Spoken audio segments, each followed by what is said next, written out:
Un libro que culminé, creo que le estaba comentando. Tiene Medina, le pasé. Me gustaría compartir un poco con la gente un libro que realmente me sorprendió, pero de grata manera.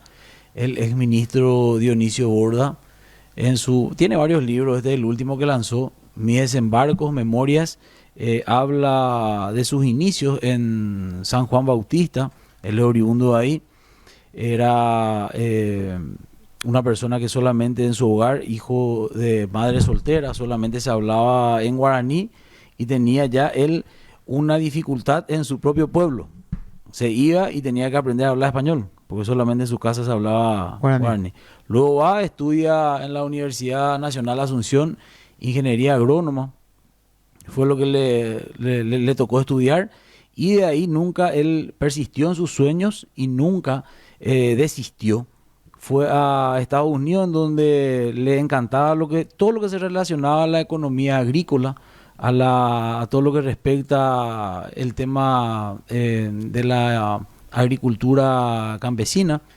Y va allá, se recibe de economista y luego vuelve, siempre trabajando en actividades de la sociedad civil, catedrático de la universidad hasta hoy día. Luego le toca, fue una persona que sufrió también dentro de la dictadura de los 35 años de Alfredo Stroessner, y luego le toca la invitación para ser ministro de Hacienda de un Colorado, de Nicanor Duarte Frutos, en donde aguanta hasta el año 2005, del 2003 al 2005, aguanta porque el presidente de la República en aquel entonces le da su confianza plena a la toma de decisiones y le defiende.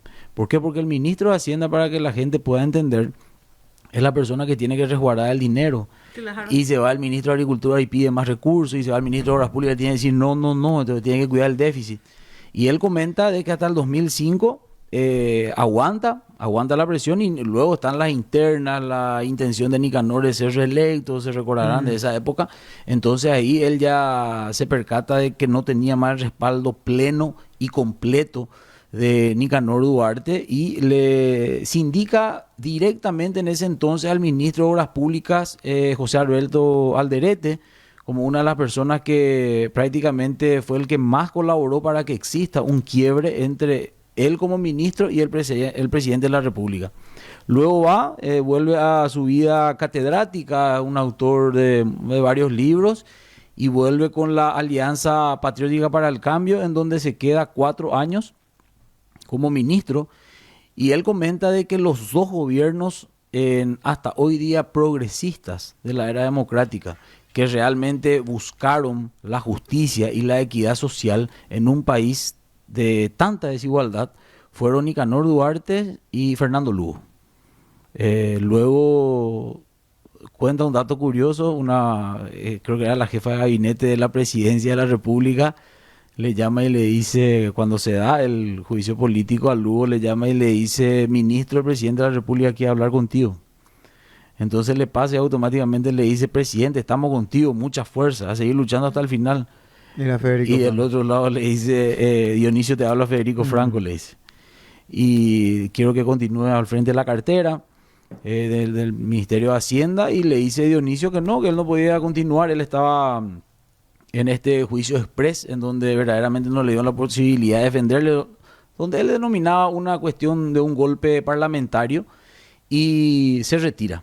Se retira del gobierno y vuelve a su vida normal, y explica dentro del gobierno el porqué de las diferencias, de esa brecha existente entre los más ricos y los más pobres. Realmente un libro extraordinario, en donde él también comenta el permanente lobby que realizan los grandes empresarios dentro del Congreso. Por eso yo siempre resalto y siempre choco con aquellas personas que dicen 70 años de poder colorado, 70 años de tal cosa. Tienen que leer el libro de Dionisio, cuando Dionisio comenta de que en el Congreso verdaderamente no existen colores, existen intereses de grupos corporativos que se iban a llevar adelante lobby para que no se apruebe el impuesto a la soja, para que no se apruebe el impuesto a esto. Teníamos, hasta hoy ya teníamos la renta, él decía de la región, mejor dicho, Que tiene un precio individual. Eso. Claro, claro, que va mucho más allá de los colores. Y lo explica Dionisio, no le crean a Juanjo, lean el libro y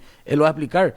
Que se iba y permanentemente hablaba, y cuando eso estaba el Partido Colorado fuerte, el UNAC también, y gran parte del Partido Liberal liderado por Blas Llano, él comenta eso en su libro. Entonces le daban prácticamente el famoso palo a la rueda o un boicot al Poder Ejecutivo.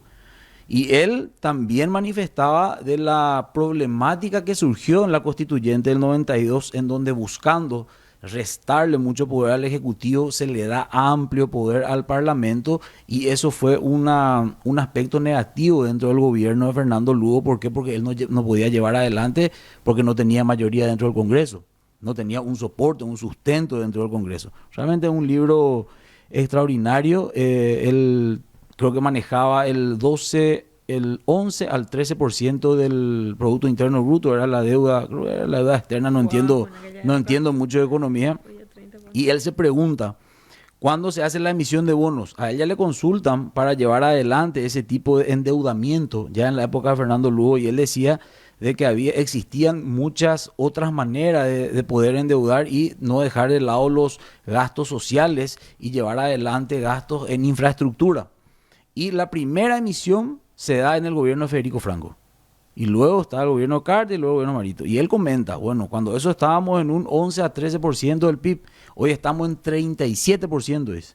Y él, la consulta que se hace, ¿mejoró realmente la calidad de vida de nuestros compueblanos? ¿Se acortó la brecha de desiguales dentro de la población nacional? ¿Se mejoró en lo que respecta a transporte público? ¿Se mejoró en educación? ¿Se mejoró en salud? O sea que son esas preguntas que tenemos que hacernos y tenemos que debatir más allá del fanatismo de los colores. Porque él explica, ahí no hay color, hay grupos corporativos que ingresan personas dentro del Congreso de la Nación que le financian para que cuiden sus intereses más allá, en detrimento, mejor dicho, de los intereses de la gran mayoría. Y comenta también de que existe un 3% de gente que maneja el 85% de las tierras a nivel país.